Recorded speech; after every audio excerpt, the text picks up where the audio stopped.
Bien, vamos a iniciar la última sesión, qué pena, con Raúl.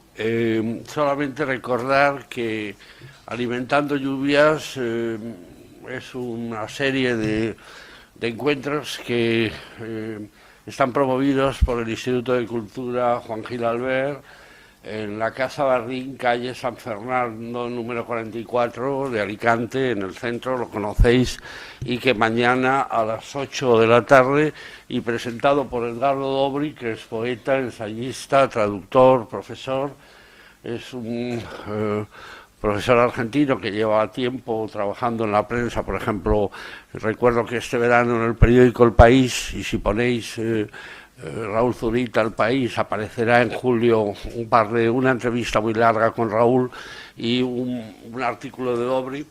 Presentará y habrá un recital, ya aquí con el formato de recital. Raúl hará lo que quiera y no tendrá a nadie haciéndole preguntas, me refiero, que está planteado así. Nosotros vamos a seguir, y por seguir un poco la cronología, antes de llegar a lo que va a ser la parte esencial, que va a ser enseguida, que es precisamente los libros que fueron apareciendo antes de Zurita, y ahí ya Eva conducirá la mayor parte de las preguntas. Y yo quisiera decir que en 2003 aparece en el Fondo de Cultura Económica de Santiago, INRI, un libro esencial, porque el tema constructivo de INRI son esas carnadas que caen sobre los océanos, es el tema de la represión. Es un libro que uno de los motivos principales es ese. ¿Qué fue INRI para Raúl Zurita? Que fue como transformación también. Recuerdo que sí que hay un registro crítico de que esa poesía se ha transformado para bien y para mal. Es decir, algunos opinan que para mal, hay de todo, otros opinamos que para bien. INRI. No, INRI nació de una experiencia concreta, que fue que el verano del 2002, si no me equivoco, ¿no? El presidente de entonces de Chile, Ricardo Lagos, dijo que muchos cuerpos jamás iban a ser encontrados porque fueron arrojados al mar o a la boca de los volcanes, o hechos pulverizados en el desierto. Entonces, me pareció un acto cívico, una cosa que había que hacer, porque estaban los familiares de los detenidos desaparecidos en esta búsqueda frenética. Muchos no van a ser encontrados. Entonces, sanciona un hecho que por lo demás todos lo sabíamos. Lo sabíamos desde mucho antes que se hiciera ese reconocimiento oficial. Al mismo tiempo, había algo en eso, en ese ritual, algo que no lograba, no me cuadraba, ¿te fijas? No me cuadraba estos actos reparatorios, ¿te fijas? Mediante el cual una ceremonia más o menos solemne decreta de una u otra forma lo que todos saben, y con eso se pretende en el fondo cerrar un capítulo doloroso para pasar a lo que sigue, a lo que viene, al futuro. Y no me cuadraba porque no dejaba de haber una cierta frivolidad, no digo que intencional, que todas esas consignas, como el nunca más, que fue como se llamó en Argentina, la comisión que averiguó sobre el destino de toda la tortura de la dictadura argentina y sus muertes, sus desaparecidos, que fue la comisión Sábato, se llamó el informe Nunca Más. Y claro, uno no puede no estar de acuerdo con el Nunca Más, pero al mismo tiempo vi que tenía algo de consolador, algo de escamotear el bulto. O sea, la única forma, tal vez, de un Nunca Más es que realmente se llegue al fondo de algo que es más, para mí, más hondo incluso que la justicia, más hondo incluso que la reparación. O sea, el hecho de matar a otro es un acto inconmensurable. Además, es inconmensurable por su irreparabilidad. O sea, como alguien puede ser tantas veces repetido en la historia, que un otro se arrogue el derecho de quitar tu vida, o sea, que es todo. ¿Entiendes? No, es inenarrable, o sea, no tenemos palabras para imaginar qué pasa cuando un cuerpo pasa a ser, el momento que pasa a ser un cuerpo desaparecido. No tenemos palabras para imaginar cómo serán esos momentos finales. Y que solamente ahondando, aunque uno termine hecho pedazos, en eso innombrable, en eso que no hay palabra para describir el horror que, por un lado, emana a todas las víctimas. O sea, la persona que está sin piel por un bombardeo, el bombardeo de Hiroshima, que está muriéndose de sed, quemado. No, es el mismo ser también que desaparece en Chile. ¿Te fijas? O sea, cuando se habla del apocalipsis, en realidad el apocalipsis sucede en cada persona que pasa por esa experiencia. O sea, es la terrible semejanza en la monstruosidad, o sea, que aúna a todas las víctimas en una sola. No hay diferencia, o sea, y al mismo tiempo son universos enteros que se apagan. O sea, nuestra muerte está decretada, vamos a morirnos, está dentro del proceso, pero que alguien se arrogue y quitarle un segundo de la existencia a otro es inconmensurable. Entonces, INRI nace precisamente de un intento por fijar ese momento. En la poesía no puede sino acudir a imágenes, a tratar de nombrar lo innombrable con las palabras que tiene y con las imágenes, sabiendo que nunca va a realmente a tocar finalmente ese momento, pero por lo menos vas aproximando, sabiendo que nunca va a poder reflejar realmente lo que eso significa. Entonces ese poema me salió en un año, estuve un año entero escribiéndolo, ese libro, y me alargué, pero eso es el INRI. Ayer le preguntaba en la entrevista grabada a Raúl por un tema que es nuestro.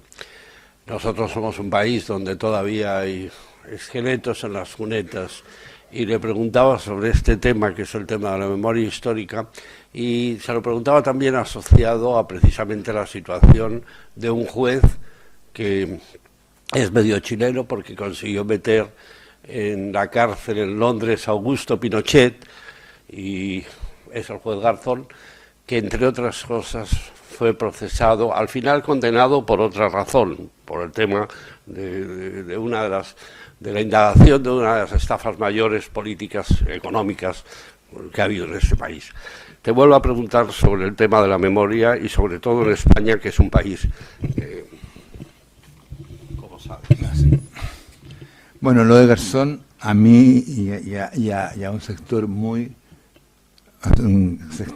grande de la sociedad chilena nos impactó. Fue un dolor muy fuerte,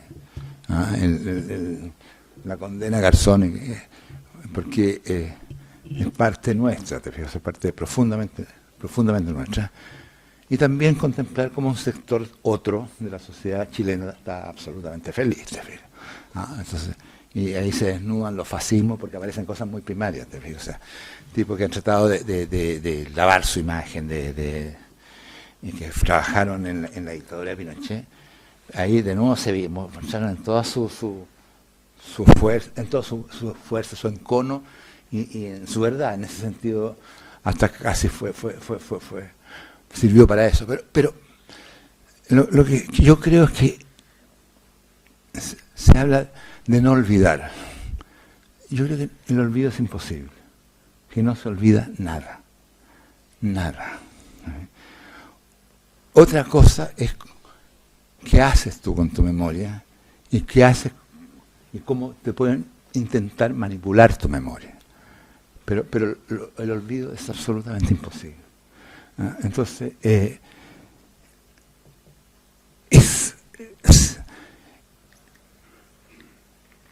imposible, y al mismo tiempo la condena a los criminales también tiene una cara oscura. Los grandes tiranos, asesinos, genocidas, no vinieron de Marte, no nacieron en Júpiter. Pasearon por tus mismas calles, fueron a tus mismos colegios, pertenecieron a tu comunidad. Entonces, cuando se condena a 3 o 4 tipos, que generalmente nunca son los principales, porque, claro, en Chile están en una cárcel que parece que yo me iría a pasar mis vacaciones allá, te fijas, o sea, hacer club de campo, pero espectacular, te fijas. Pero están ahí Manuel Contreras, grandes genocidas, torturadores. Pero claro, Pinochet murió en su cama, o sea, y finalmente los que mueven a Pinochet y lo pusieron ahí, todos, no les pasó nada, absolutamente nada. Pero independiente de eso, cuando se condena, se hace un acto que también tiene algo equívoco, que es, por un lado, la sociedad se lava las manos y decreta que esos 4 tipos son los culpables. Por lo tanto, ella se exime de la responsabilidad que le corresponde como conjunto. Entonces, yo creo que en un mundo de víctima y victimario, una víctima es una víctima y un victimario es un victimario, eso no los confundo. Pero también los crímenes, como los grandes actos, los grandes heroísmos, también son dimensiones profundamente colectivas. O sea, todos de una u otra forma, la humanidad entera es culpable de sus crímenes y la humanidad entera se absuelve y se congratula y se enorgullece de sus logros, de su bondad, de sus actos de heroísmo o de sus descubrimientos. Es difícil pensar en esta dimensión colectiva de los actos humanos, porque estamos en una sociedad que además que propicia absolutamente el individualismo extremo. Pero es lo que yo llamo la responsabilidad colectiva. O sea que nadie no participa de un mundo donde se cometen actos atroces.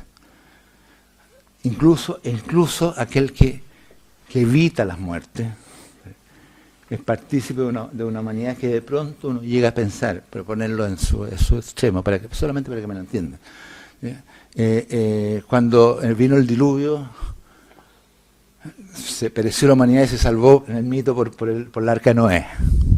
Bueno, de pronto uno da ganas cuando ve tal magnitud de horror, que a lo mejor no sabe si esta humanidad se merece realmente el seguir viva. La humanidad como conjunto.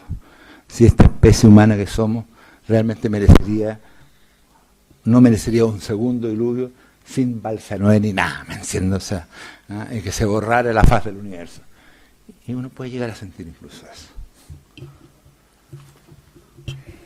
Sobre el tema de la memoria, hay en Villa Grimaldi unas lápidas como las que están en el cementerio general y están presididas por un verso de un uruguayo, de Mario Benedetti: el olvido está lleno de memoria. Los Países Muertos, en 2006, marca otro libro en un momento en el que se están produciendo antologías, traducciones en Estados Unidos, donde yo creo que es el país que más traducciones tiene de la obra. Se traduce prácticamente el ciclo primero de Raúl Zurita. Si alguien quiere leerlo en inglés, en Iberlibro está todo, pero es mejor leerlo en castellano, claro. Los Países Muertos, en 2006, es un nuevo libro de poesías antes del ciclo que vamos a ver final. En Los Países Muertos se ha comentado muchas cosas. Raúl Zurita responde a algunas agresiones. En algún momento, bueno, coméntanos Los Países Muertos, que es otro libro. Incluso sus imágenes es otro. Los Países Muertos formará parte de Zurita, donde ya estaba bastante más definido. Si no me equivoco, ya en Países Muertos se dice que forma parte de un trabajo unitario. Son libros que comienzan como las mismas ciudades de agua, que comienzan a formarse ya con una idea más o menos lo que es el final, y que armo de forma bastante rápida. Pero los Países Muertos tienen una cosa muy, muy concreta, que es la mención con nombre y apellido de personajes reales, en donde incluso, y que tiene una nota final donde se dice quiénes son estos personajes finales, que aparecen en la escritura, un poco menos cavados, en realidad, por decirlo menos, dentro del poema. O sea, son alusiones duras, y siempre me imaginaba un poco los personajes, guardando la diferencia, del infierno de Dante, que son todos personajes que pertenecían al entorno, casi inmediato. Entonces, eran personajes de la vida, son personajes de la vida cultural, intelectual, de Santiago, fundamentalmente. Entonces, bueno, la cosa está, dice en la nota final, se entregan algunos datos sumarios porque seguramente nadie se va a acordar de quiénes son. O sea, y claro,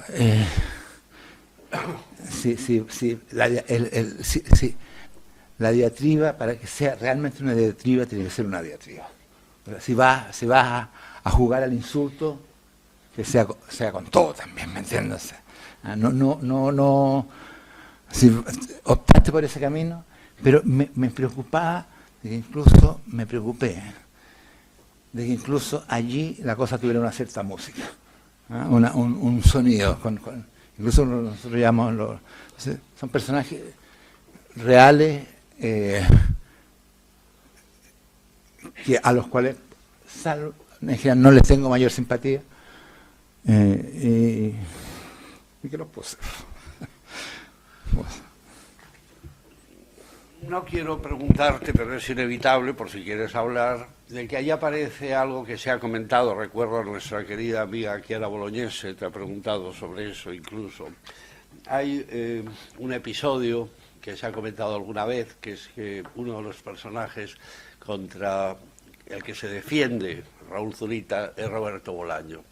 Es Roberto Bolaño que para mí fue de muy mal gusto la tergiversación que hace de un episodio de la vida de Raúl, como puede ser la escritura en el cielo de Nueva York, invirtiendo los términos. Un fascista escribe en los cielos chilenos pasajes de la Biblia en Estrella Distante, en una novela de Bolaño. ¿Y quieres comentarme algo de Roberto Bolaño? Bueno, aunque no se crea, a mí eso no me molestó para nada. Te fijas el hecho que en una novela, en Estrella Distante, Roberto Bolaño invirtiera incluso me despertó mucha curiosidad cuando me lo contaron. Y me fui al tiro a ver el libro, a leerlo. Y lo que no dije, lástima que no le haya resultado la escritura en el cielo, entre otras del Vider, que era su personaje principal, por dos razones. Primero, porque las cosas que escriben en el cielo, Vider, son muy fáciles, son cosas que yo habría descartado, pero en 2 segundos. Lo encontré muy mal. La muerte es no sé qué cosa, la muerte es fuera de venida mi Dios es, pero eran malas, ¿entiendes? Incluso la frase en latín. O sea, dije, no. Y lo otro es que una cosa súper divertida, que no tenía idea Roberto Bolaño, autor de cómo se escribía, ¿te fijas? Porque se supone que una avioneta se empieza a dar vuelta. Claro, para escribir esas frases, con un avión no podía necesitaba 5, porque un avión es Vider escribiendo así, dibujando las letras, puede dibujar la letra de una palabra, pero de 4 palabras el tipo termina botando hasta el hígado, vomitando, ¿me entiendes? O sea, es imposible, no se puede. Pero no. Y a tal punto que después de muchos años me apareció precisamente en un poema el Dios es no. Entonces digo, claro, digo el hepático Bolaño. Bueno, es fregado porque el tipo realmente se murió por una enfermedad del hígado. Entonces, y en una... Pero no fue el episodio, no me sentí... Lo que sí me daba risa era como el Bolaño, tú has tenido un éxito seguramente merecido. O sea, yo leí las sus novelas largas, de 1666, leí... leí La estrella distante, leí también Los detectives salvajes. Soy un tipo que se diferencia de los de su generación y a los de todos sus amigos que tenía un impulso, por así decirlo, muy fuerte. No nos dimos la oportunidad para ser amigos. Seguramente si nos hubiéramos conocido al principio habríamos peleado, pero creo que no. En principio, Bolaño me gusta su... lo que sí me da risa era que me ponían a discutir con Bieder, con un personaje novela, ¿entiendes? O sea, entonces hacía tipos inteligentes, ¿te fijas? O sea, me asumían que yo era el Bieder de... Entonces ponían a discutir una novela con una vida, entonces es un poco raro. Y lo del hepático Bolaño no fue una respuesta muy tardía a un par de pesadeces que me dijo, porque el Bolaño siempre oscilaba entre decirme unas pesadeces y dejarme en los cachos de la luna, como decía. O sea, entonces fue eso. Realmente no fue más que eso. Oye, Eva, ¿podrías quitarte eso? Bajarlo, porque si vas a hacer preguntas y no te ven. Y lo último, sobre Bolaño, es una cosa, perdona. Y él tiene una famosa sentencia que dice: literatura más enfermedad igual a enfermedad. ¿Cómo? Literatura más enfermedad igual a enfermedad. Y eso, yo no trato de pasar por santo. Literatura más enfermedad igual muerte. Como el mismo Bolaño lo podría corroborar. Eso. Creo que por aquí casi se viene. Bueno, y 2007, las ciudades de agua. Yo dejo a Eva las ciudades de agua, sí. También Bueno, yo... no te preocupes, Raúl, tengo aquí otro micro. Yo quisiera, claro, a mí, como has visto, me interesa mucho este tema y me gustaría que nos hablaras un poco del origen de la idea, ¿no? Porque en la conferencia, por no alargarme, yo había apuntado en mis papeles la primera ocasión en la que esas ciudades de agua aparecen en el libro, que casi diríamos que no tienen nada que ver con lo que hemos leído. Esa imagen de las ciudades de agua aparece por primera vez en el desierto, en uno de los sueños a Kurosawa, el sueño 355. Si me permitís, leo esos versos. Dice: vi las primeras ciudades de agua camino al norte en Atacama. Estaban suspendidas en el cielo como gigantescos acuarios transparentes, que es la imagen que después hemos visto trasladada allí. Y las líneas de luz de su reflejo se mecían sobre el suelo, cubriendo por completo la inmensa planicie ocre. Y este poema concluye con un rotundo: en ese entonces yo sufría. Entonces yo quería que nos hablaras un poco de esta imagen tan enigmática de las ciudades de agua flotando en el desierto de Atacama, y cómo después esa imagen se traslada ya sí al espacio de la ciudad. ¿Cómo surge esa idea? ¿En qué momento te planteas introducir el espacio de la ciudad, puesto que hasta entonces habías estado sobre todo en el espacio del paisaje chileno? No sé, un poco que nos hables sobre la idea. La ciudad me emerge absolutamente en unas cosas que empiezo a escribir el año 2002 en Berlín. No sé, y las ciudades de agua, en su primera versión, no tenía las ciudades de agua, era solamente una suma de recuerdos que 5 años después se transformaron en los textos de la ciudad de agua que leíste tan maravillosamente, que leíste tan bellamente.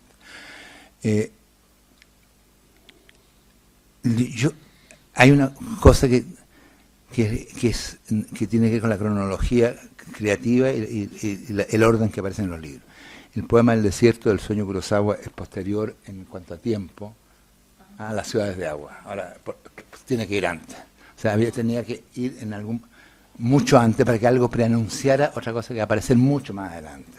Tal como tuviste que preanunció también la ciudad de agua en ese poema que leíste, está antes también. Entonces son formas de ir anunciando algo que de repente va a aparecer.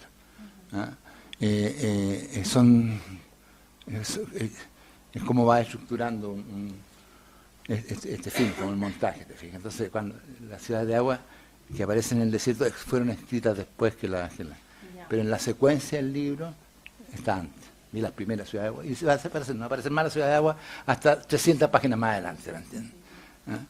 Entonces, es la forma que tengo de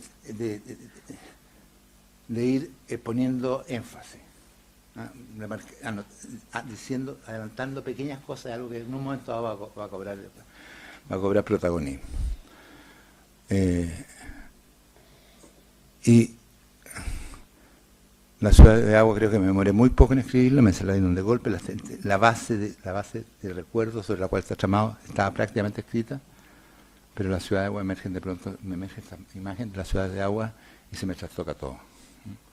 Eso fue como 3 años después de haber escrito pues esa ciudad la escribí en el 2005, sí. La escribí el año 2005, aparece publicada en el 2007. El 2002 había escrito como la base de eso. Y esa base es lo que va a ser este libro entero. Y en la ciudad de agua a mí me maravilló mucho tu lectura porque es realmente lo que yo quería que se leyese. Lo que a mí me habría gustado, alguien me preguntaba qué esperaba del lector, no espero nada, pero cuando encuentro una lectura así me emociona. Como ayer la lectura de José Carlos del Dios es no. Entonces,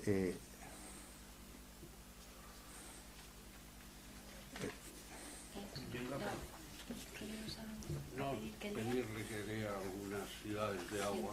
Yo quiero leer, sí. Haceme una pregunta.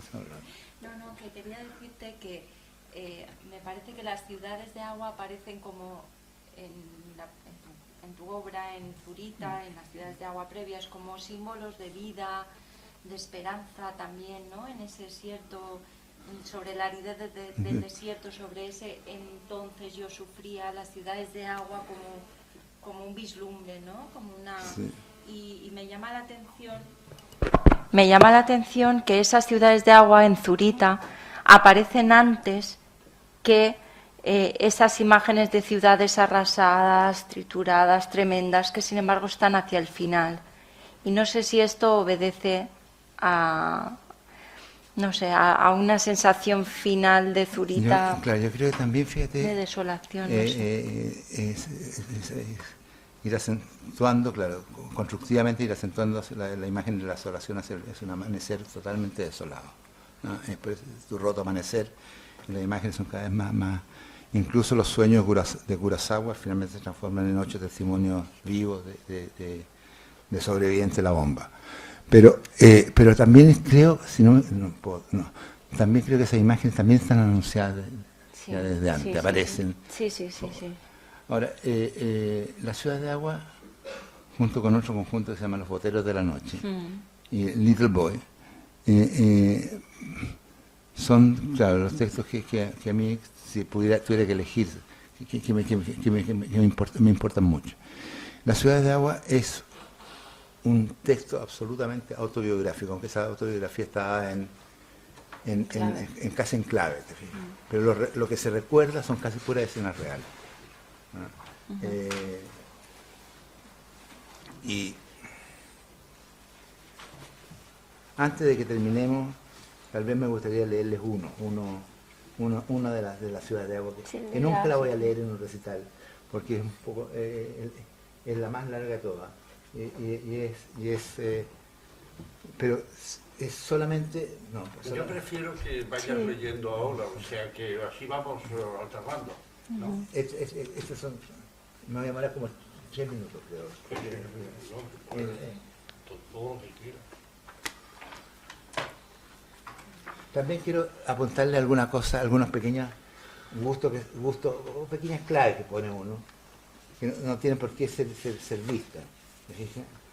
Cuando dice...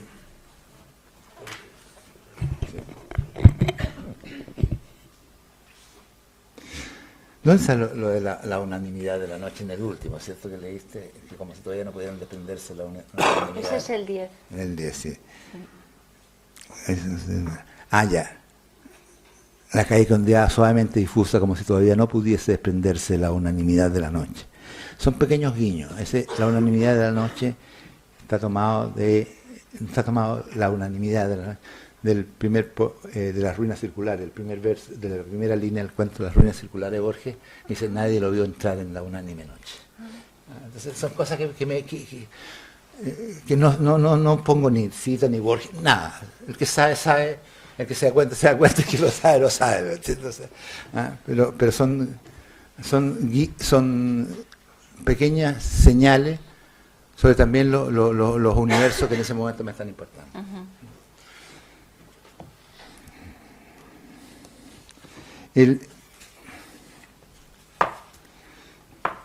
Hay uno que es Ciudad de Agua Nueve, es un poco largo, pero donde creo está el Chile de las protestas, el Chile de los desaparecidos, mi vida, mi presente y el momento en el que estaban. Cuando vuelves entonces, retrocedes. Ella es mucho más joven y ha salido temprano. El poema que citó Eva dice: sin embargo, escribo este poema en Berlín y te perderé sin remedio. Está anunciando que va a salir y se va a encontrar con alguien, ¿no? Entonces, vuelves entonces, retrocedes. Ella es mucho más joven y ha salido temprano. Cuando la veas, les estarás contando de una mina de cal abandonada, de una romería y de cientos de velas tendidas frente a sus muros. Le contarás también de unos restos, de un pedazo de cinturón y de los trozos carcomidos de un par de zapatos. Pero ahora te detienes. Miras una calle del barrio Lastarria que hace mucho no frecuentas y ves el luna azul. Observas sus muros repletos de afiches del MIR y de la Unidad Popular y te ves avanzar entre la compacta fila de estudiantes que agitan linchacos en el anochecer helado de antes. Los linchacos es una cosa que se usaban con armas ofensivas, que se usan en las artes marciales, que son una cosa con palos. Entonces, en la época de la Unidad Popular, los estudiantes y todos marchaban con estos linchacos. Miras entonces una calle del barrio Lastarria que hace mucho no frecuentas y ves el luna azul. Observas sus muros repletos de afiches del MIR y de la Unidad Popular y te ves avanzar en la compacta fila de estudiantes que agitan linchacos en el anochecer helado de antes. Las ciudades de agua destellan en el cielo y la masa cerrada comienza a granularse, a llenarse vacíos y el grupo entero se desmorona con los muros del luna azul que se hacen añicos. El restaurante está semidesierto y ha cambiado de nombre. Habían quedado a las 9 y 20 minutos antes, te decides entrar. Te sorprende que ya esté allí. Le dices de golpe que tu vida es vacía.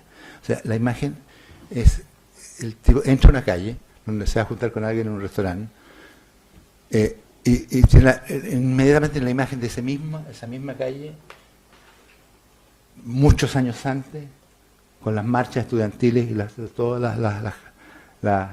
donde él se ve a sí mismo que está desfilando entre sus estudiantes en esa misma calle de mucho antes, y nuevamente se granula, se rompe esa imagen y está en la misma casa, pero que ahora es un restaurante que ha cambiado de nombre, ¿no? Te ves y llega al presente.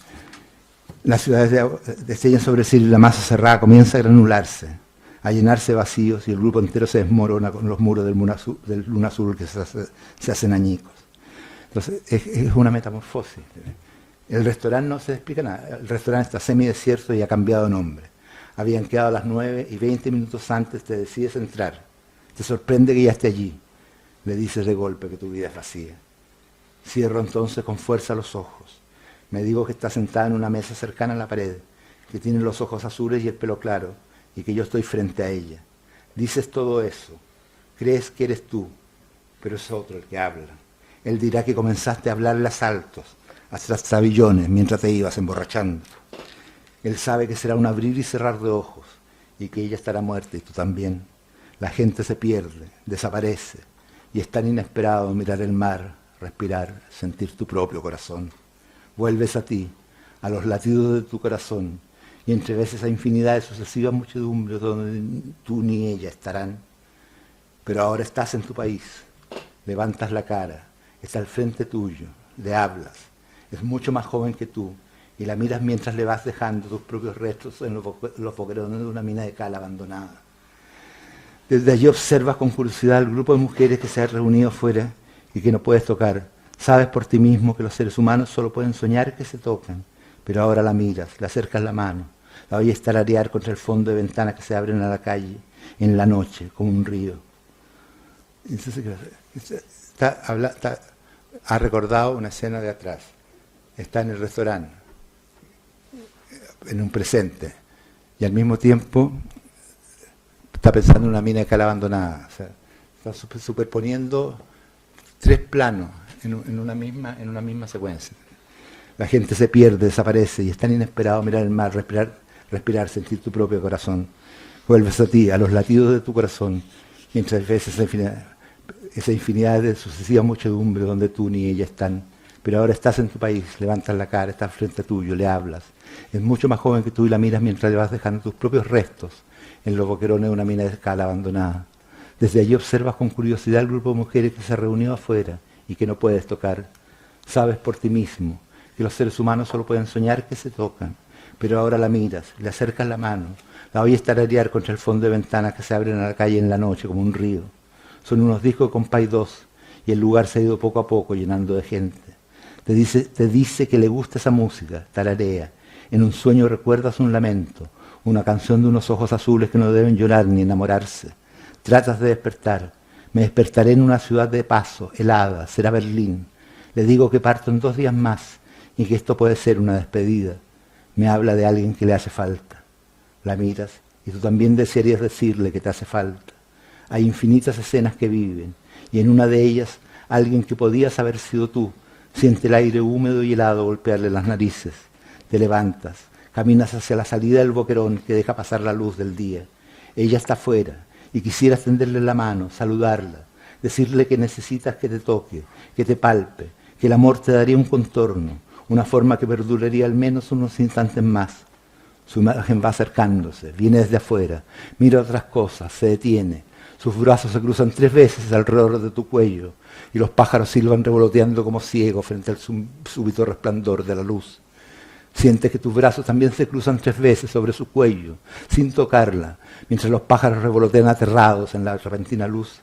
Recuerdas que encontraron sus cuerpos a fines de los 70 y que eran campesinos, 15 en total, que los buses de la romería habían llegado a media mañana, pero que después tuvieron que caminar un largo rato hasta el sitio. Una mano me hace mientras me acerco al muro. Es un rito, porque a pesar de la luz enseguecedora del mediodía, los grupos que han llegado comienzan de inmediato a encender velas en la entrada de la mina.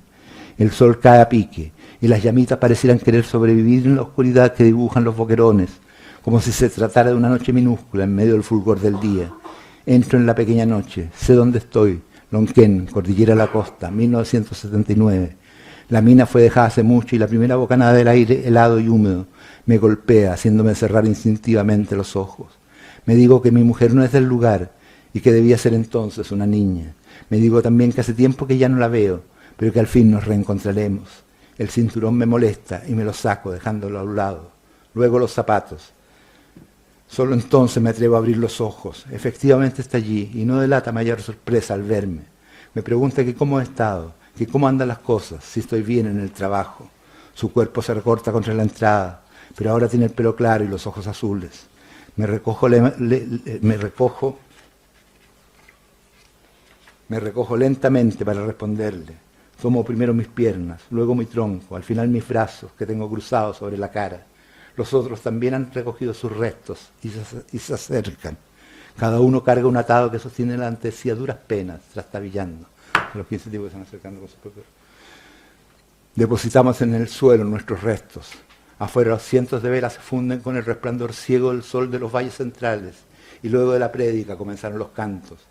Me detengo entonces para contemplar algo que sostengo fue también mi vida. Me acerqué cargando mis propios despojos y los dejé allí, a sus pies. Le respondo también cosas usuales, que con la que entonces era mi mujer tuve un hijo, y que estuvo bien mientras duró, que me casé de nuevo y que pasé unos años afuera, pero que fue en democracia, que después de todo es extraño ser chileno y no ser un desaparecido. Regreso. En las barriadas las manifestaciones empezaron a oscurecer y duraron varios días. Nos levantamos de la mesa y salimos a la oscuridad. Las noches se han vuelto más heladas, arriba, sobre todas las mañanas del mundo. Las ciudades de agua brillaban.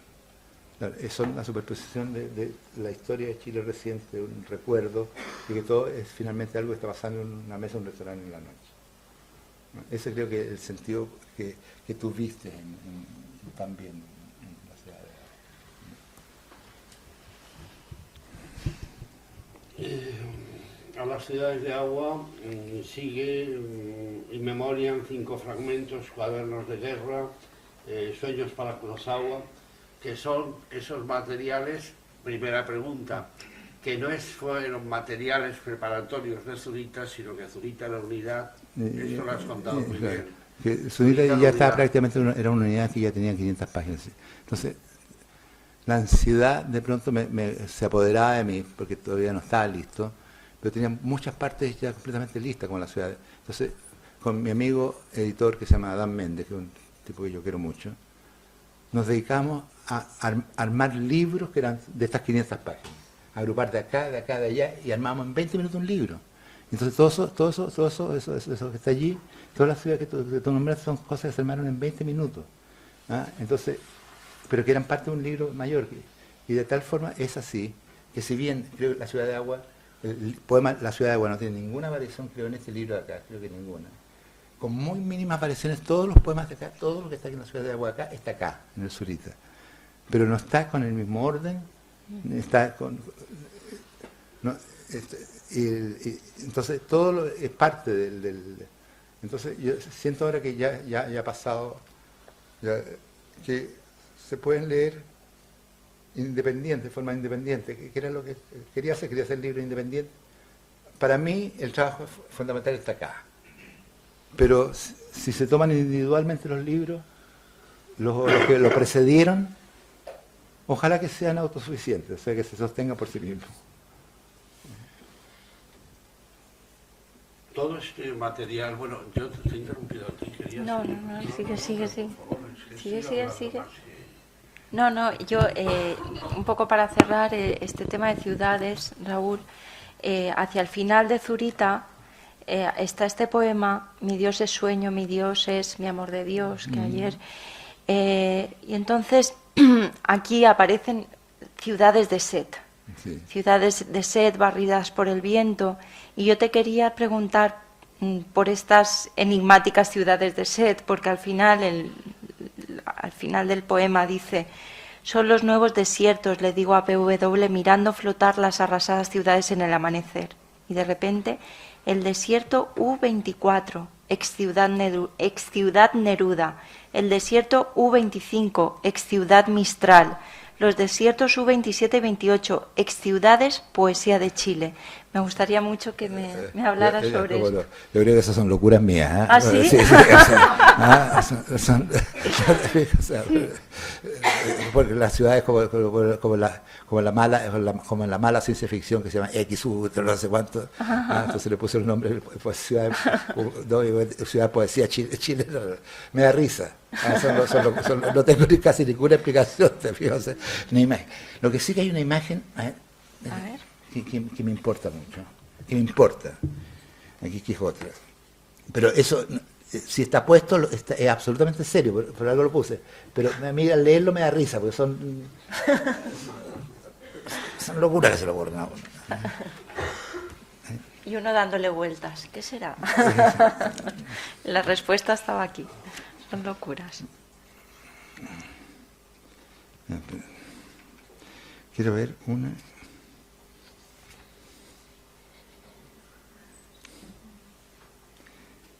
Cuando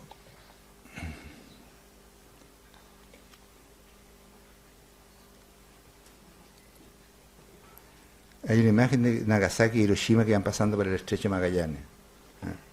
Son las nuevas carabelas del Pacífico. Replicamos mirando las planicies de Nagasaki y Hiroshima pasar frente al cielo de Chile, polvorientas, a la deriva, como 2 días a pedazos acercándose entre los fiordos. Esa imagen de los 2 días a pedazos, hecho añicos, ¿me entiendes? Los 2 días. Y quiero leerles uno, que es todo lo contrario de la ciudad de agua. A ver, creo que hice una mala transformación. Deja ver si lo encuentro. Si está acá. Esperen un segundo, por favor. Sí, sí. Este cortito, si lo encuentro es de los...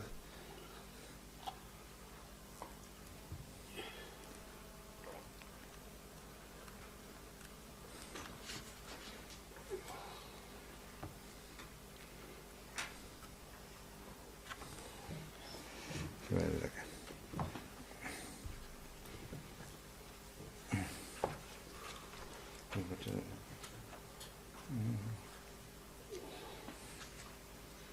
Ay, no lo voy a encontrar, no, si está, no voy a encontrar. Yo, Para encontrar ahí para dentro. además que por una cosa estética le puse el índice principal, no quise poner el índice detallado, ¿te fijas?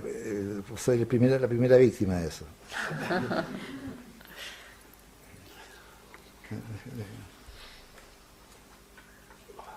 Me voy a dar 2 minutos más y si no, abandono.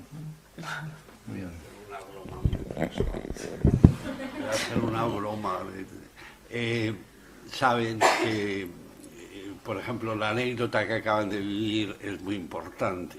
Alguien puede escribir un artículo de 30 páginas sobre Ciudad Neruda, U21, Ciudad Mistral, U27 o Ciudad Poesía de Chile y dedicar 20 páginas a la reflexión. Como ya sabemos que es una broma, omitan ese trabajo. Voy a defender un poco cuando, sí. Lo que pasa es que claro, a mí me dio mucha risa mientras la escribía. Al mismo tiempo es un cierto alarde técnico, o sea que puede hacer un poco lo que quieres con el lenguaje, porque suena raro, suena Ciudad U22, Ciudad Neruda, es raro. Raro. No, quería encontrar una que es la Ciudad de Arena, pero parece que definitivamente no la voy a encontrar. Que es todo lo contrario de la Ciudad de Agua. Ajá. Sí, ya lo recuerdo, pero no sé dónde está. Sí. Bueno. Estoy abierto. No, pregunta tú. Te pregunto. Sí, pregunta. Junto a la reflexión de Zurita, que ahora podremos volver sobre ella, y dentro de un poco voy a dejaros la palabra a todos, pero hay también un nivel de reflexión teórica, crítico-teórica, por parte de Raúl Zurita, sobre el amor, el sufrimiento y el nuevo milenio. Es un conjunto de ensayos que aparecieron en el 2000. Hay un libro que es importante porque es un libro pequeñito, pero que se ha reeditado muchas veces y que establece una reflexión que a mí me parece que le quería preguntar sobre ella, que es precisamente la reflexión que establece sobre naturalezas y cultura en los poemas muertos. Realmente, si leemos los poemas muertos, estamos viendo un anticipo del final, que es una escritura imaginaria en acantilados, que esta mañana le hemos dicho a Raúl Zurita que, por supuesto, cuando vaya a Ferra nos lo comunique, porque iremos de aquí brigadas para escribir a los acantilados. Súbelo, que no lo han visto. ¿Qué? Que lo enseñes, Sí, bueno. que no lo han visto desde allá. Es en la parte final de Zurita, que es el índice, ese índice que ha puesto Raúl. Verás llover, verás flotas alejándose. Es escritura imaginaria, porque no ha podido hacerlo todavía, sobre los acantilados de Chile. Hubo una polémica, un señor se metió contigo, ¿de acuerdo? Era que dijo muchas cosas, sí. Bueno, te pedía la reflexión sobre los poemas muertos, creo que es el que... Los poemas muertos, hay reflexiones esenciales, yo insisto que buscad, porque está en la red, Francis Bacon, Entre la cruz y la nada, que fue para mí absolutamente revelador de la propuesta de Raúl Zurita, de su admiración por un pintor que conoció tarde, por otro lado, que conoció no cuando yo pensaba, sino bastante más tarde, que conoció en una exposición en Italia, que es Francis Bacon. Pero sobre los poemas muertos. Claro. Los poemas muertos nacen creo de una reflexión un tanto sombría y que en cierto sentido mantengo, pero sobre el destino de la poesía en esta época, de la poesía tal como la hemos entendido por lo menos desde Homero en adelante. Y que realmente lo que hacen los poetas hoy es cargar con sus poemas muertos, dejarlos a la orilla del mar, esperar que suba la marea, que tal vez esa marea se lleve esos poemas muertos y tal vez lleguen o no lleguen a otra orilla donde tal vez alguien los acogerá o no los acogerá, ¿me fijas? Y podrá decir que renazca la muerta poesía. O sea, es la época de la muerte de la poesía. Todavía se continúan escribiendo grandes poemas, pero son como si se los echaran en la espalda y fueran a dejarlo. Y que ese silencio, el silencio con que son recibidos los grandes poemas, es estruendoso, hablan demasiado de la época que vivimos, que es también el final de un largo periplo que comienza cuando recién emergen las primeras escrituras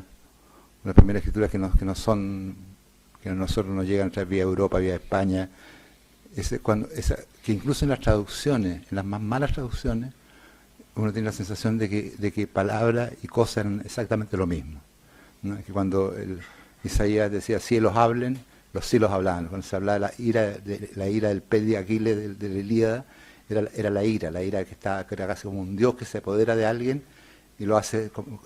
Hay una parte en la Ilíada, sí, en que Aquiles está a punto de matar a Agamenón al principio, porque le había robado la esclava, y se le aparece la Atenea de los rubios cabellos y le pasa la mano y él tiene una larga conversación con Atenea, y él solamente escucha, nadie más la ve, y entonces él enfunda la espada. Entonces como que los sentimientos todos eran dioses, estaban fuera, no estaban dentro, no es que el tipo se haya autocontrolado, sino que aparece una entidad afuera y le dice que tiene que ir. Entonces, pero que la sensación es de un mundo donde lenguaje y cosa son exactamente lo mismo, ¿cierto? Y cuando se habla del poder mágico del lenguaje o de la palabra o de la poesía, creo que tiene que ver con eso. O sea, efectivamente el cielo invocaba el cielo y la palabra cielo era el cielo. Eso, entiendo que hay traducción, entiendo que han pasado 3000 años, que las lecturas son lectura de lectura de lectura, pero eso ha logrado, y que se ha llegado desde el canta odiosa, la del Pel de Aquiles, el poema de Elía que me explicaban mis amigos que saben griego, que parte con la primera palabra es cólera, ira. Y de pronto que se partido de eso, de las tremendas cosas de Isaías, de Homero, y está terminando todo esto en metro gas, calor humano, calor natural. Que vivimos en la época del triunfo absoluto del lenguaje publicitario, y que el lenguaje publicitario, al contrario donde el lenguaje y las cosas parecían ser una, es el divorcio absoluto entre los significantes y los significados. O sea, cuando se dice calor, metro gas, calor humano, calor natural, es una sigla de una empresa de gas chilena. Uno ninguna palabra dice lo que dice, ni ninguna frase nombra lo que nombra. O sea, es el divorcio total. Se fija, la muerte radical, es la separación máxima entre significante y significado, es que si hubiera tenido los instrumentos teóricos que se manejan hoy día, Nietzsche no habría hablado de la muerte de Dios, sino que habría hablado de la muerte del lenguaje. Entonces, y que la poesía en eso es también la primera víctima. O sea, es el arte más frágil, porque depende precisamente de esas palabras que mueren, de esas lenguas que agonizan. Pero al mismo tiempo es el arte más poderoso porque es el único que puede dar cuenta de la nostalgia y del vacío que deja la muerte del lenguaje. Eso es un poco en esencia los poemas muertos, y que realmente lo humano, tal como lo entendemos, lo humano nace del poema. Por ejemplo, que la Ilíada termina con el entierro, y así se fue enterrado, algo así, el héroe troyano. No puede ser, es Alzheimer, no puede ser. Héctor, domador de caballos. Termina con el entierro de Héctor, se supone que se lo incinera, como se los quemaba, pero de las cenizas de eso nace lo que nosotros somos. Porque, de nuevo, si uno quita a los griegos, no es inconcebible. Hay cosas que no son inconcebibles que tú no puedes quitar. No puedes quitar, aunque nunca hayas leído la Ilíada ni uno se llama como se llama porque ese poema fue escrito en un momento. La humanidad es una porque la Ilíada existió, porque existieron los libros bíblicos. O sea, sin esos libros la humanidad sería otra cosa, sería otra, distinta. Entonces, pero que también ese ciclo, que también fue un ciclo impresionante, pero también fue tal vez, seguramente, el punto más sangriento de la deriva humana. O sea, sí, en la época de la escritura, fue una época feroz. A lo mejor antes era más feroz todavía, pero ha sido feroz, y que realmente está empezando a emerger otra cosa. Y que lo que vemos en el internet, en las redes, donde yo ya quedé absolutamente out, es realmente el gran tránsito hacia otra cosa distinta. Pero que los poemas, tal como lo entendemos, son poemas muertos.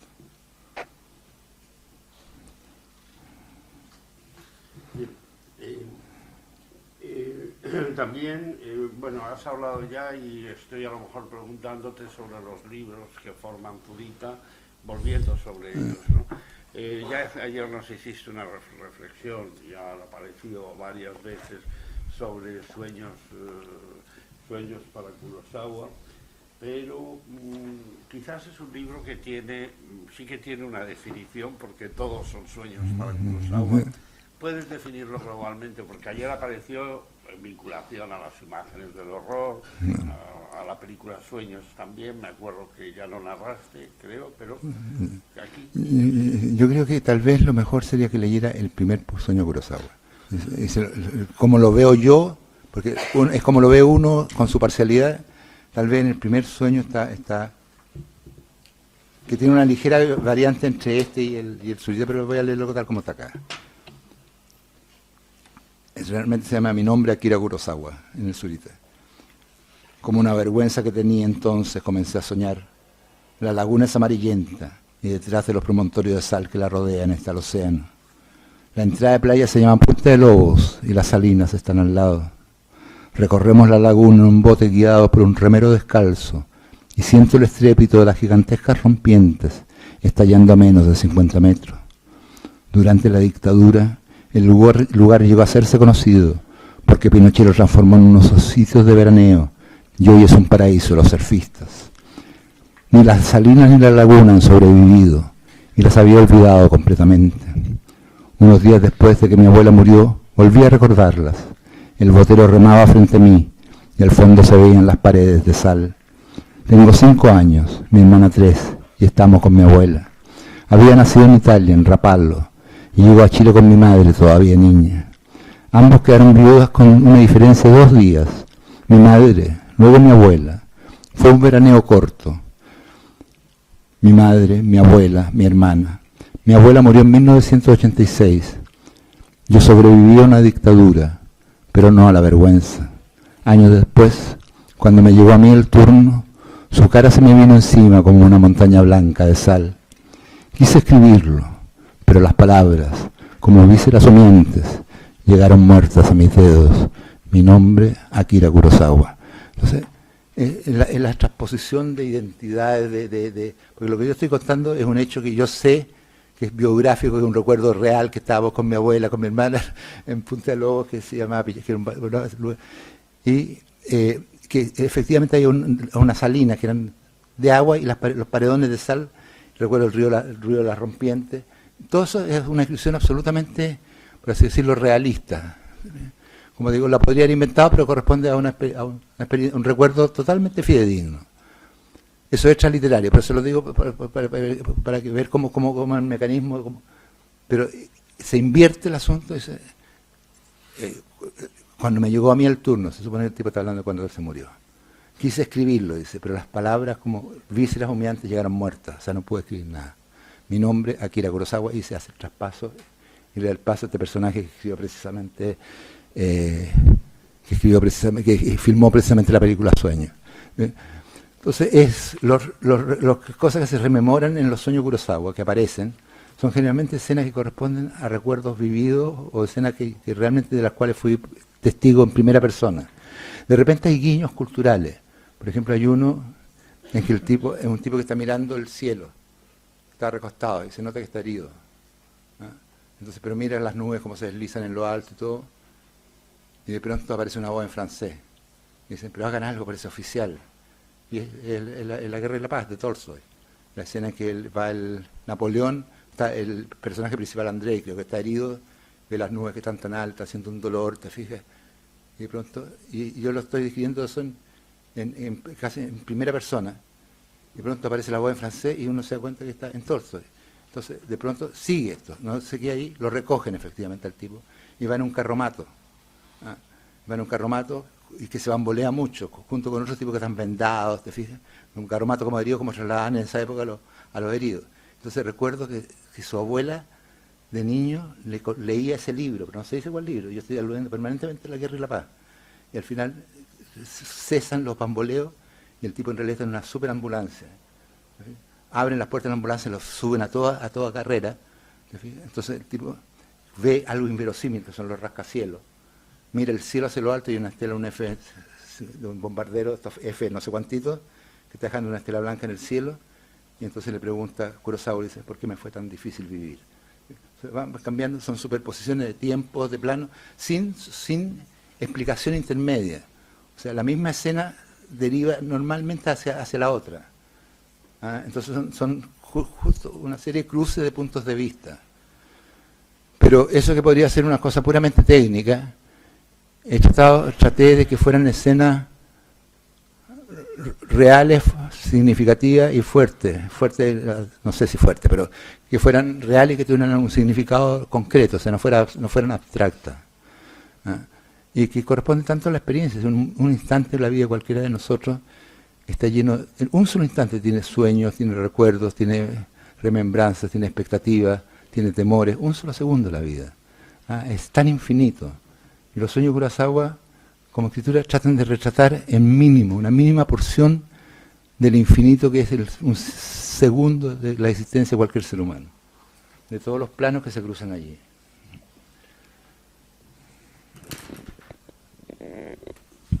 Cielo abajo es otra serie masiva en Zurita. ¿Podrías hablarnos de...? No ha salido como libro exento, y Cielo abajo, hay algunos aquí ya, pero que quiero decir que... Claro, Cielo abajo fue tal vez uno de los primeros textos que escribí después no fue en Berlín, fue un poquito después, donde ya se me estaba armando la armada. Cielo abajo es como algo que sucede hacia el final, hacia muy lejos, como abajo, donde se pierde el cielo, donde esa es la imagen que a mí me da. Esa. Incluso tuve mucho tiempo que dudé entre ponerle Cielo abajo o Zurita al libro. Una amiga mexicana que la quiero mucho, una gran poeta, me decía, ponle Cielo abajo, le asustaba que le pusiera Zurita. Me decía que le pusiera Cielo abajo. Yo le puse Zurita al final, pero ella le asustaba porque no cree que era una egola. Bueno, el asunto le puse Zurita. Pero Cielo abajo es algo que sucede, pero que al mismo tiempo que está sucediendo muy lejos, está sucediendo, es absolutamente el presente. Le voy a leer uno solo, de nuevo por este problema de identidad, que es lo que es relativamente corto. Déjame. No, está en el suelito. Aquí. Aquí. Sí, al pie sí. Los primeros. Sí, el primero. Aquí una señal porque quiero preguntar. Es uno de nuevo con esta cosa de la identidad. O sea, no, de lo real y lo.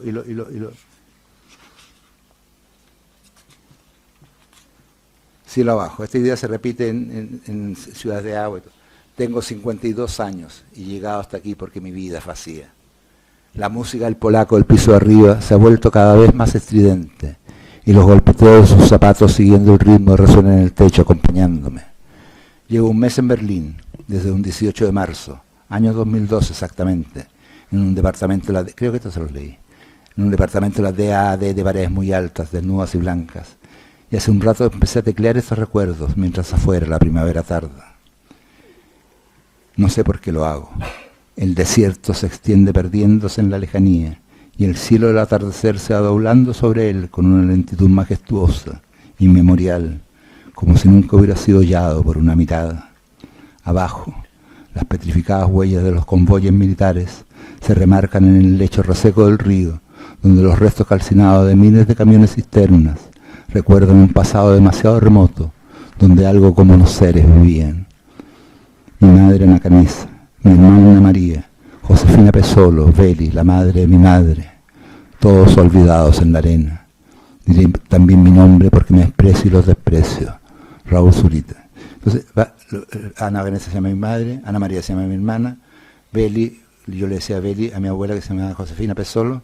Entonces, relata los personajes que van a ser centrales en todo el libro, pero como si hubiera pasado hace millones de años. Y entonces, y el libro está entero cruzado también por esa, de ver lo inmediato como si ya hablara como si fuera algo, focalizar una escena muy lejos, y sin embargo es tan lejos en la vida de quien escribe. Es algo así. Bruno y Susana. Bruno y Susana. Son personajes que de pronto aparecen y crean pequeñas series. Sí. Me gustaría... No, Bruno y Susana creo que están tomados bastante al azar, Dios me disculpe, de listado de detenidos desaparecidos. No es que yo haya tenido una relación personal con algún Bruno o con alguna Susana. Son emblemáticos de eso. Que es un emblema de desaparecidos. Desaparecidos, la historia sí. Hay algo que siempre, antes de dar la palabra, ¿qué está preparando ahora Raúl? Ahora, la verdad es que estoy más o menos en blanco, estoy traduciendo la Divina Comedia, tratando de traducirla en rima y en verso, porque la versión española, perdón, no me gusta, pero todos los la de Ángel Crespo. Pero yo dije, nunca voy a caer en el vicio de los traductores que encontrar las traducciones de los demás pésimas. Nunca había hecho traducciones, salvo cositas muy cortas. Y lo primero que hago cuando empiezo a traducir es encontrar las otras malas. Dice, no puede ser, o sea, está repitiendo todo el cliché pero que es un poema infinito, enorme. Llevo 12 cantos del infierno, o sea, llevo el 12% porque son 100 cantos en total. Y de pronto me conocí a un crítico mexicano, ruso, judío, norteamericano, esos tipos que son políglotas, tienen múltiples nacionalidades, y es un académico bastante polémico, que ha sido bastante, creo que se lo conté también yo en Alzheimer, un tipo que tradujo el primer capítulo del Quijote al Spanish English, no sé si está muy bien, pero lo tradujo, con lo que es, creo, bueno, nosotros estamos escribiendo un libro a dos manos, a unas conversaciones que tienen que ver con la muerte. No, pero está tocado con cierto humor, no es tan trágico.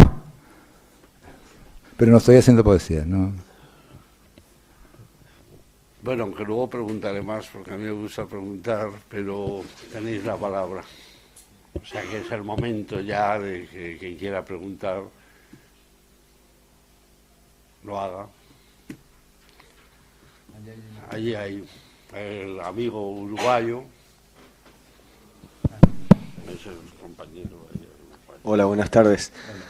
No, hoy durante la conferencia se comentó que todo paisaje es un estado de ánimo, ¿no? Que toda ciudad es un estado de ánimo. Entonces yo te planteo, todo poema es un estado de ánimo, ¿no? Obvio tal vez a la hora de escribirlo, ¿no? De que el poeta lo escribe. Pero digo, a la hora en el momento en el que el poeta se reencuentra con ese poema o libro que escribió hace X tiempo, ¿te ha sucedido de enfrentarte a un poema y según el estado de ánimo del momento de la relectura, que te parezca una cosa u otra? O sea, ¿cómo es el momento en que Zurita se enfrenta a Zurita?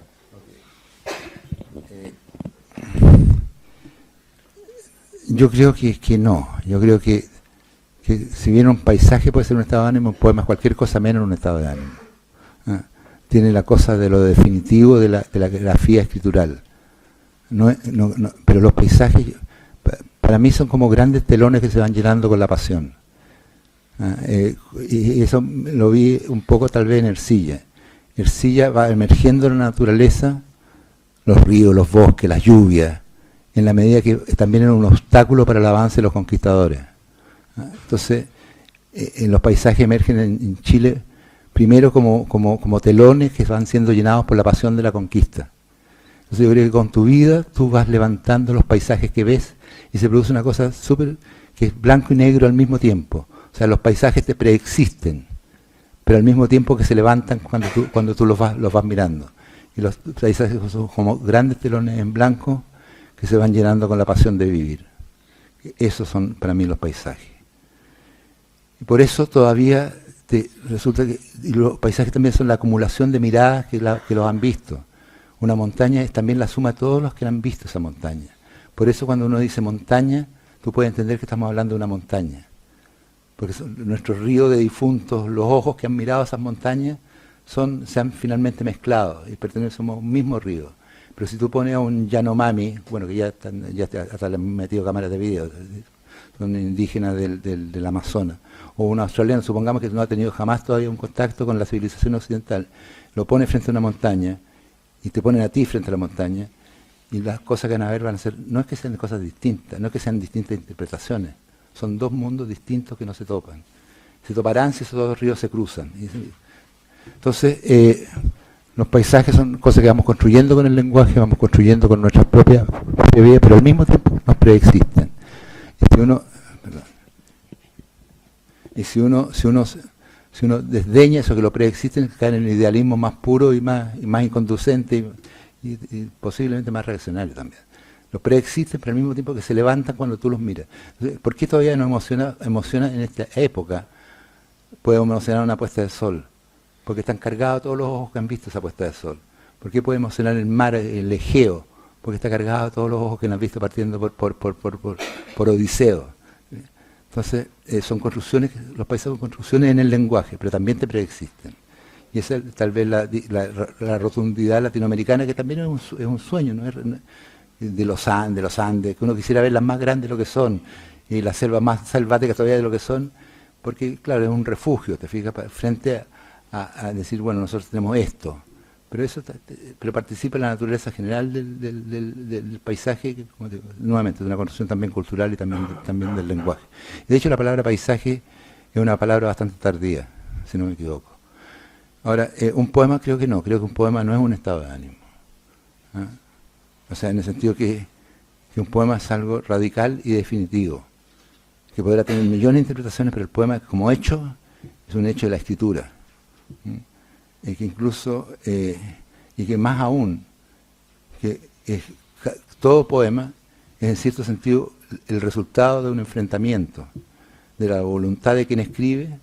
Lo que yo quiero escribir es esto, pero también la voluntad de lo que quiere escribir la lengua a través del escritor. O sea, el escritor quiere escribir algo a través de la lengua que ocupa, pero la lengua también quiere decir algo a través del escritor que la está escribiendo. Y de ese enfrentamiento, que es un enfrentamiento final, surge el poema. Y me ha parecido creer, haber visto, a lo largo de las cosas que me han emocionado, que todas aquellas cosas que son los grandes poemas de la humanidad, han sido porque ha triunfado la voluntad de la lengua sobre la voluntad del escritor. Cuando triunfa la voluntad del escritor, se transforma en alegoría, se transforma en todo. O sea, entonces vamos a decir que todo lo blanco va a ser la alegoría, Beatriz es la alegoría de la pureza. Esa es la voluntad. Si la Divina Comedia es una tremenda cosa, No es porque el tipo haya dicho Beatriz es el símbolo de la pureza de la teología, no sé ya de qué te fijas, o que la loa es el símbolo de la codicia, es alegoría de la codicia. O sea, todo eso es impresionante porque ahí se impuso la voluntad de un idioma, que finalmente 600 años después iba a ser el idioma nacional de un país. Pero ese se impuso por sobre incluso la voluntad del escritor.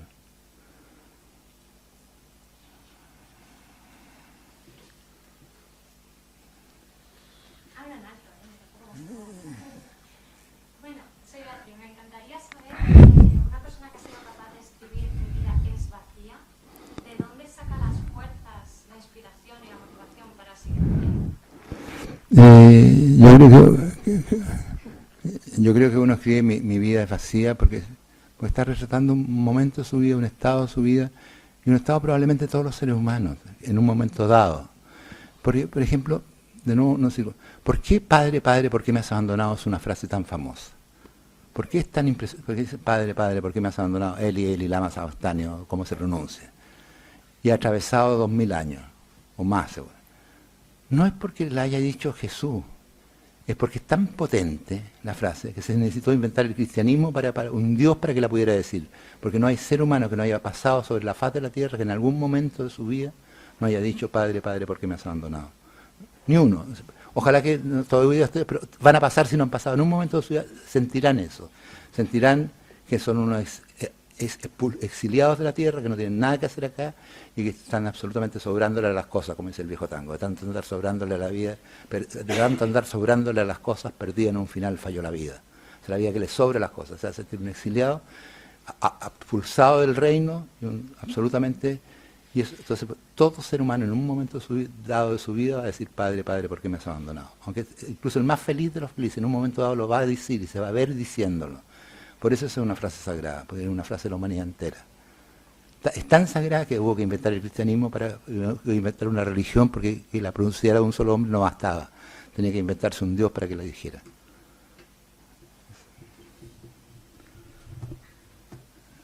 Antonio, te dan micrófono.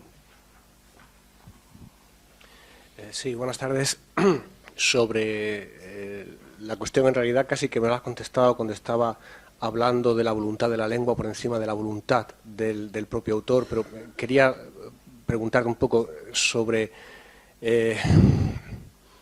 la subversión de los signos, por así decirlo, la subversión del signo y su relación con la memoria, en el sentido de que, incluso de acuerdo con lo que has dicho antes, de palabras que están ahí que no sabes de dónde vienen, pero que tienen que estar por algo, ¿no? De alguna forma, la propia presencia del signo, su propia materialidad, no implicaría en tu poesía y en otra poesía semejante y en otras artes semejantes una radicalidad de significado, una radicalidad de presencia que probablemente significaría otra forma de hacerse cargo de la memoria y el olvido, distintas a formas más edulcoradas quizá de memoria histórica, que en el fondo son un discurso contrahegemónico que pretende también su propia hegemonía, y que de alguna manera tú ayer me parece que insistías en ese empeño que esa estética de avanzada en Chile teníais de hacer una revolución casi a través de la propia visión de los signos del arte. Todo esto es un largo rodeo, pero perdón, para que de alguna forma me hablases más aún, ya lo has hecho mucho, la verdad, de la radicalidad de esa función subversiva del signo que probablemente muchas veces se escape al crítico que en el fondo está deseando ver una alegoresis, aunque sea de la propia vida, antes que de la propia materialidad casi innombrable, ¿no?, de la palabra. Yo te voy a contestar en bastante simple y bastante pedestre, te fijas. Los que trabajaron en el signo como unidad material fueron los poetas concretos, fundamentalmente en poesía. Haroldo de Campos y su hermano Ignacio de Campos, Heisenbüttel, los alemanes, un alemán.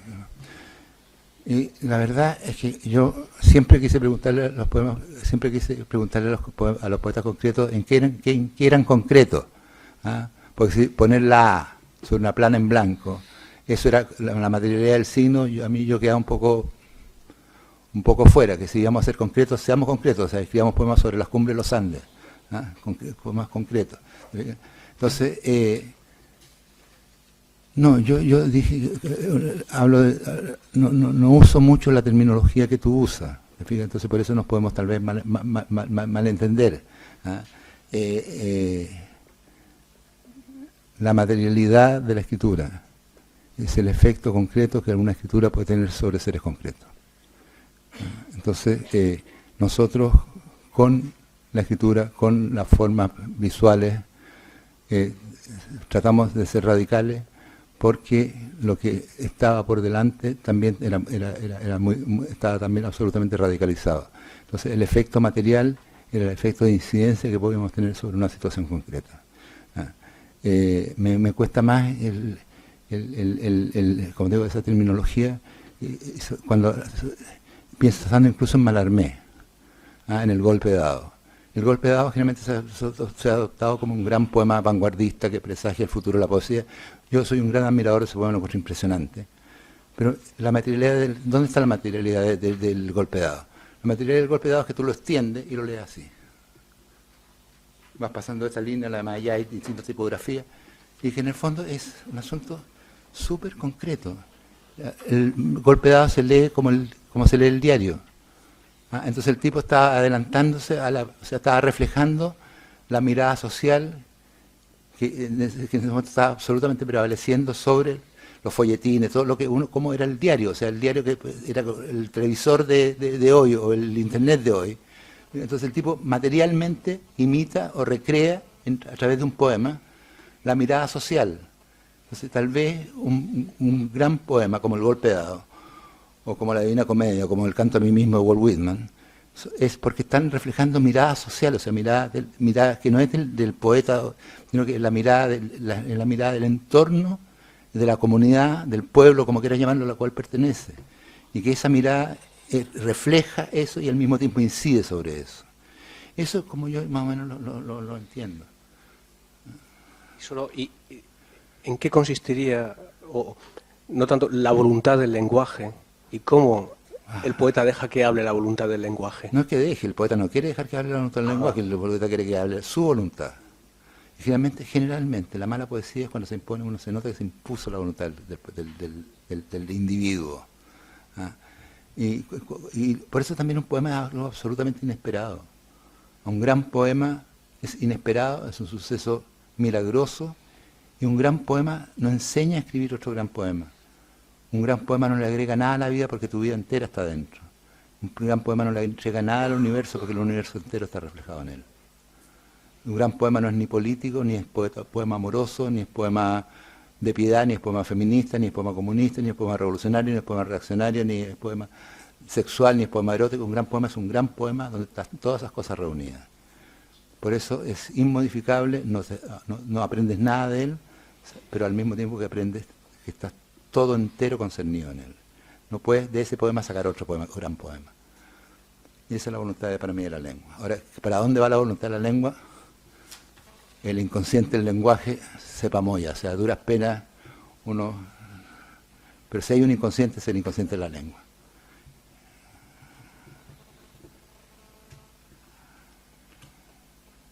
¿Palabras? ¿En qué momento en su obra el mundo onírico y el mundo realista confluyen? Porque son dos mundos que de entrada pueden ser contradictorios o pueden no el mundo, ¿cuánto me dijiste primero? El mundo onírico y el mundo realista. Creo que han confluido desde el comienzo. Desvelado toda la noche como una vela apagada, vuelta a encender, creí ver a Buda varias veces. Sentí a mi lado el jadeo de una mujer, pero Buda eran los almohadones y la mujer está durmiendo, el sueño eterno. Creo que lo puedo escribir en los 1970. Aparece en una antología por ahí. Entonces el sueño y lo real creo que se me mezclaron siempre. Después tal vez he sido más consciente de distintos planos, de distintos caminos, de superposición de planos. Pero creo que están en todo lo que he hecho. No hay un momento específico.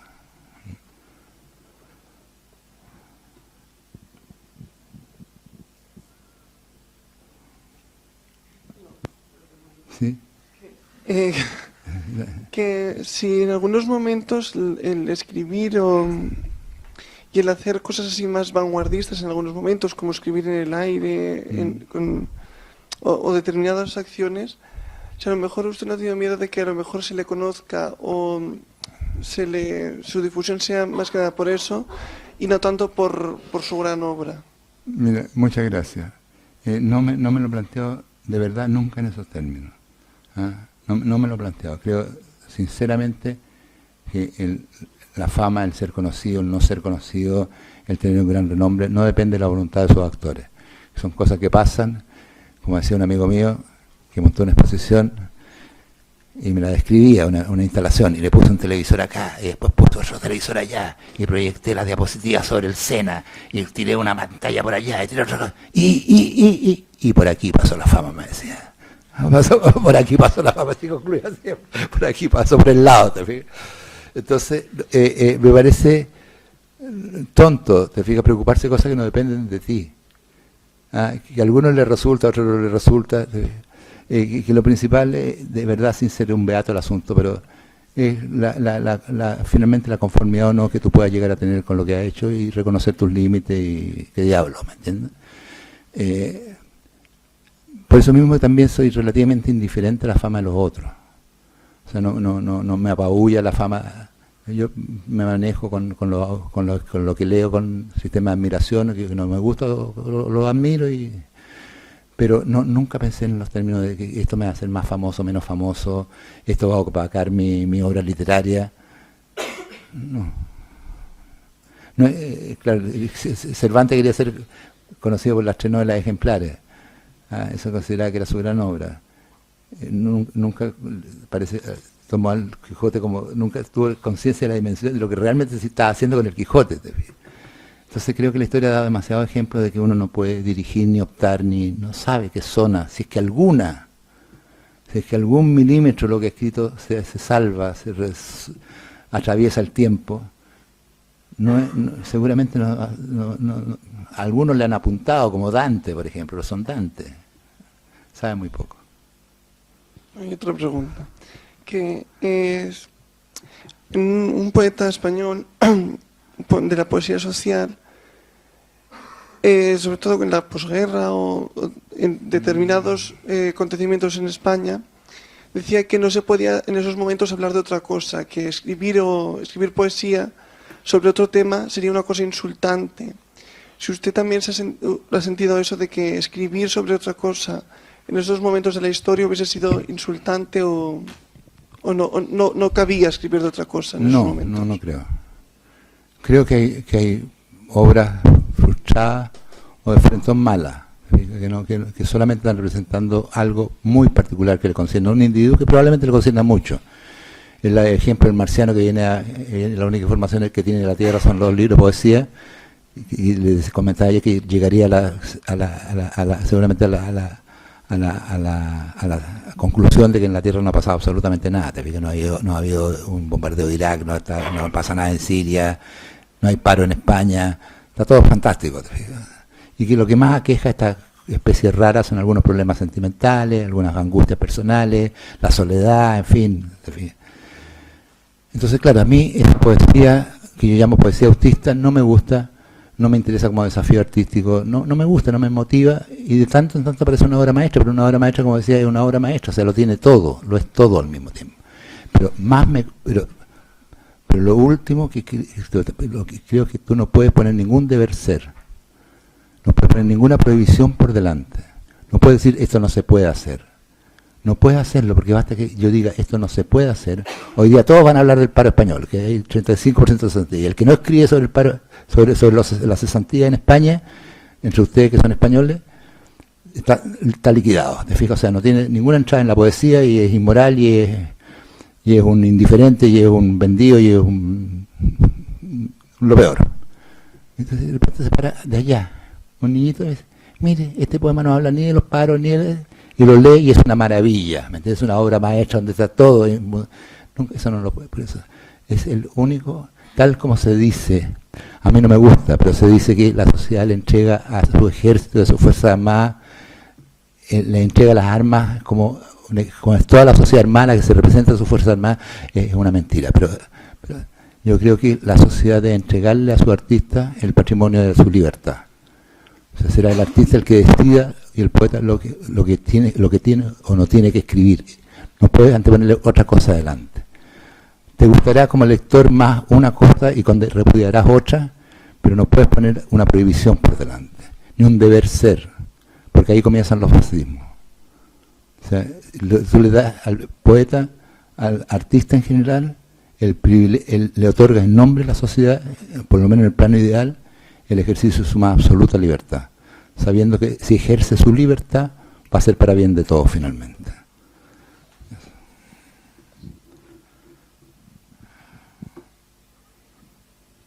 Víctor, ¿no ibas a preguntar?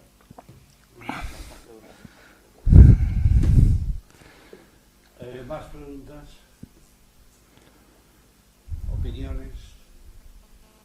¿Silencios? Bueno, yo voy a decir solo dos cosas. Creo que vamos a terminar aquí. Raúl lleva unos días que, bueno, parece que los lleva muy bien, pero le estamos dando una paliza absolutamente.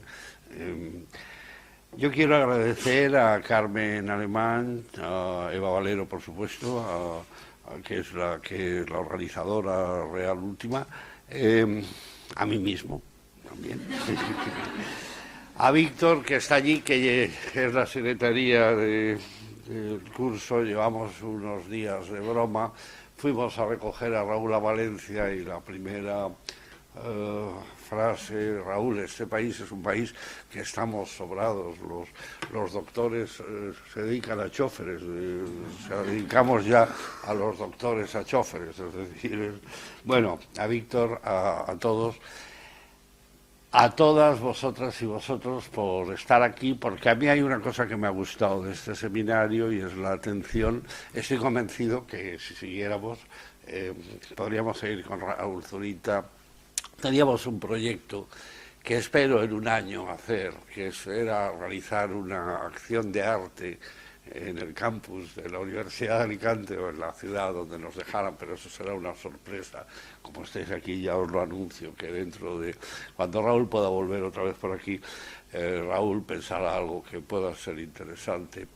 Cuando hablamos de eso, pero es que estos días no ha habido tiempo, hablábamos de que iba a ser algo en defensa de lo público, que es un tema que nos preocupa. Bien, yo diría que ahora le corresponde, bueno, a Raúl le quiero agradecer su presencia aquí estos días, que está siendo esencial.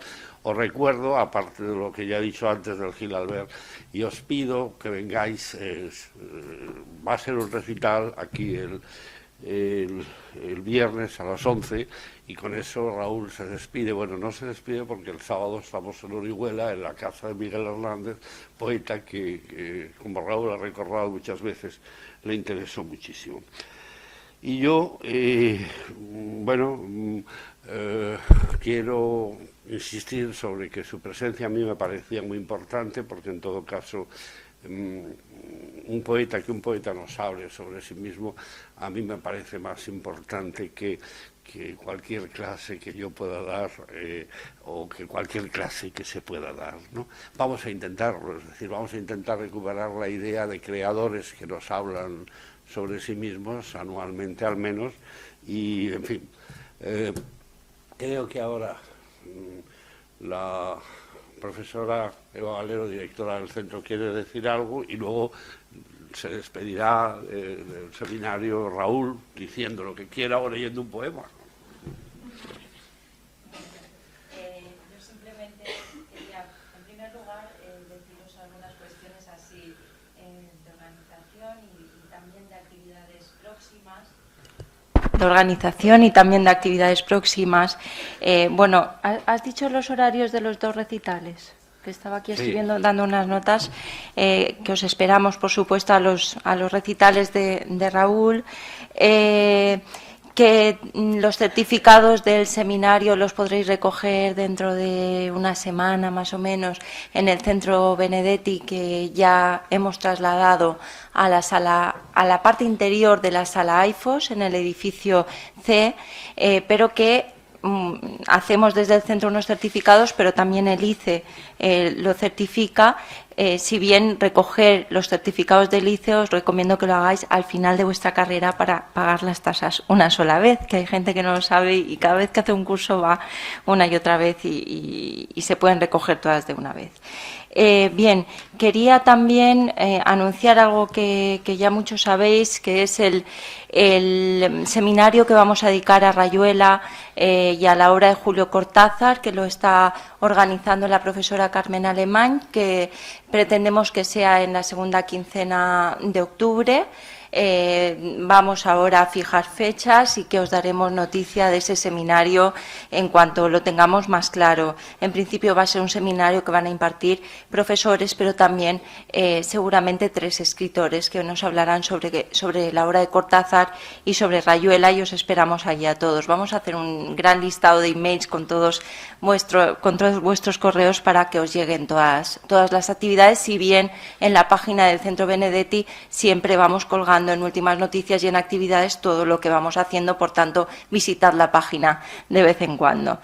Bien, también me recordaba esta tarde Carmen que en la sala hay algunas personas a las que os gusta escribir y a través del administrador de correo os enviamos las bases del certamen literario Mario Benedetti que hemos convocado y que tiene de plazo de entrega hasta creo que era hasta mediados de junio, 10 de junio me parece que era la fecha tope.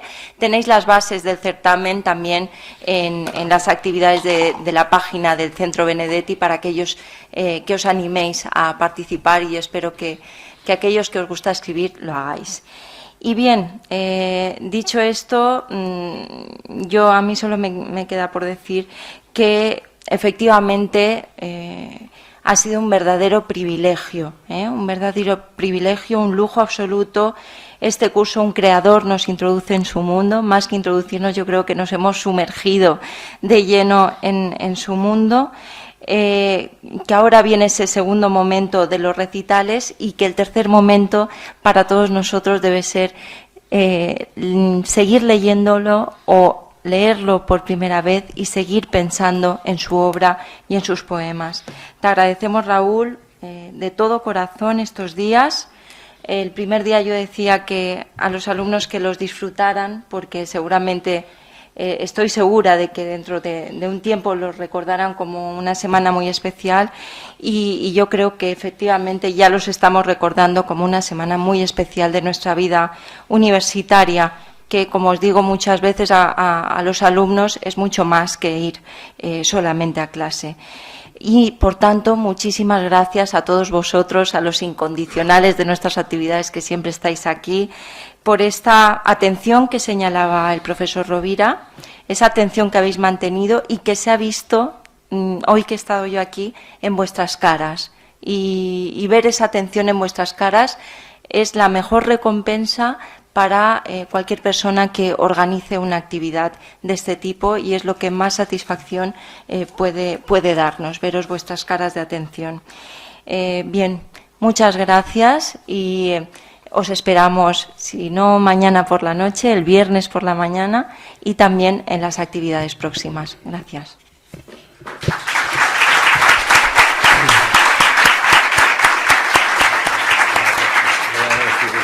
Voy a decir una cosa solo. Entre los agradecimientos, Alejandra García Milán, se me ha olvidado, lo siento, pero es nuestra webmaster y es la persona que más trabaja del grupo. Gracias, Alejandra.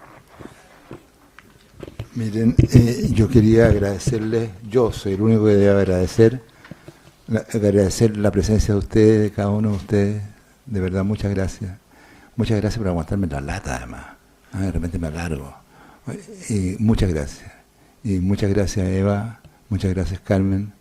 Mi amigo querido José, Carlos. Muchas gracias. Ha sido muy emocionante para mí poder compartir y escuchar cosas tan brillantes y conmovedoras para mí como las que he escuchado. Muchas gracias.